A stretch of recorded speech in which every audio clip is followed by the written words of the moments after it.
Friday was observed by Christians across the country today. In a church in Mahmoodabad, Catholics in Karachi listened to a sermon and sang hymns to mourn the crucifixion of their prophet, Jesus Christ.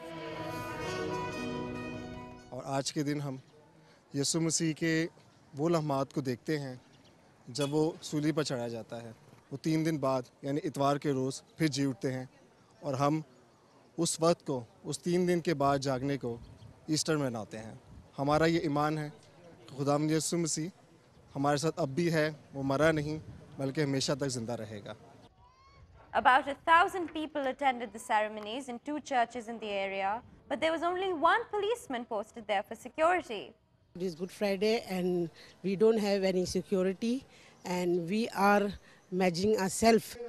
For Christians, Good Friday represents everything that is dark and lost, but it becomes a time of hope as Jesus rose from his tomb and triumphed over sin and death.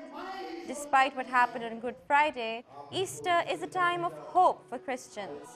And with Easter Sunday just around the corner, by the end of the sermon, many had already started to wish each other a Merry Easter.